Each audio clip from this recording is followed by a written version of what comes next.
குணம் சேர்ந்ததுவோ பெண்ணிடமோ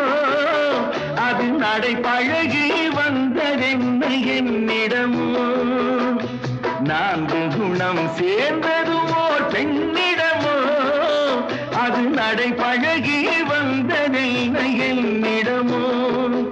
அது நடை பழகி வந்ததென்ன என்னிடமோ என்னிடமோ நான்கு குணம் சேர்ந்ததுவோ பெண்ணிடமோ